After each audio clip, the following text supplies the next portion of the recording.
Halo, selamat datang di Kurikulum. Perkenalkan, saya Melisa, host segmen Reaksi. Sejak 12 Maret 2020, Badan Kesehatan Dunia atau WHO resmi menetapkan virus COVID-19 sebagai pandemi. Berdasarkan Kamus Besar Bahasa Indonesia atau KBBI, pandemi dapat diartikan sebagai wabah yang berjangkit serempak di mana-mana dan meliputi daerah yang luas. Sementara pandemik artinya bersifat tersebar luasnya sebuah penyakit di suatu kawasan, benua, atau di seluruh dunia. Virus corona saat ini sudah masuk ke Indonesia sejak tanggal 2 Maret 2020.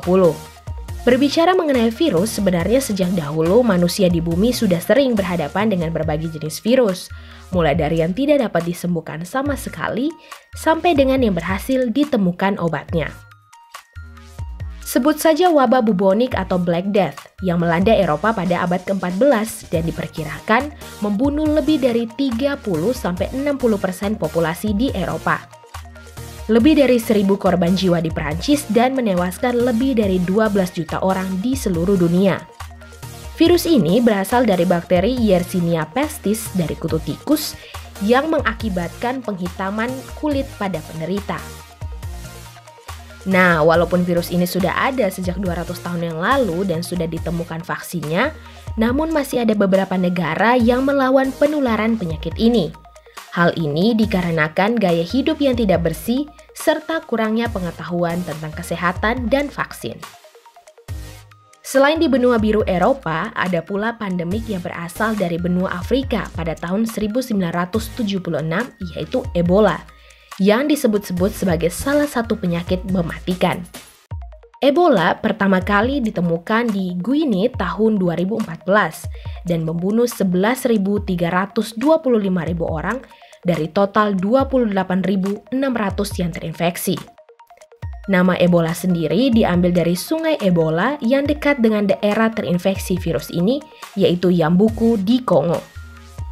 Virus mematikan ini dapat menular melalui kontak langsung dengan darah dan cairan tubuh penderita. Bahkan virusnya dapat bertahan lama di tubuh sebuah mayat. Ciri-ciri utama yang akan muncul yaitu muntah, diare, ruam, dan terjadi penurunan fungsi hati dan ginjal secara bersamaan. Nah, ada juga nih pandemi kolera yang berasal dari India yang diakibatkan oleh konsumsi makanan atau air yang terkontaminasi oleh bakteri tertentu. Penderita virus kolera ini akan merasakan dehidrasi, diare ringan sampai berat, mual, muntah, dan nyeri pada daerah perut. Virus ini berhasil menginfeksi 1,3 juta hingga 4 juta jiwa tiap tahunnya, dengan angka kematian setiap tahunnya berkisar di angka 21.000 hingga 143.000 jiwa. Korbannya banyak banget ya teman kurikulum. Masih dari benua Asia, pada tahun 2002 sampai 2003, dunia digemparkan dengan kehadiran virus yang menyerang sistem pernapasan manusia, disebut SARS. Virus ini merupakan satu dari 7 jenis coronavirus yang dapat menginfeksi manusia. Berawal dari provinsi Guangdong, China, virus ini kemudian menyebar ke 26 negara dan menginfeksi lebih dari 8.000 orang dengan perkiraan korban jiwa sebanyak 747 juta jiwa. Di posisi paling akhir, tentu saja virus yang mulai muncul di akhir tahun 2019 yaitu COVID-19 yang sudah ditetapkan oleh WHO sebagai pandemik. Keberadaan virus ini pertama kali dilaporkan dari Tiongkok pada awal Januari lalu setelah muncul kasus di Wuhan, Provinsi Hubei.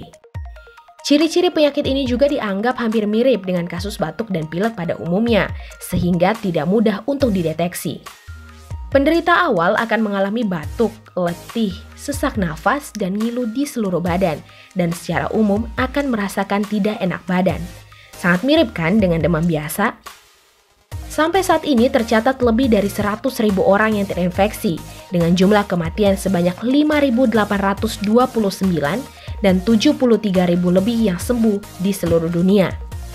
Kasus terbesar masih datang dari Cina dengan lebih dari 80.000 kasus, disusul Italia dengan lebih dari 20.000 kasus, dan tempat ketiga diduduki oleh Iran dengan total kasus lebih dari 12.000 jiwa.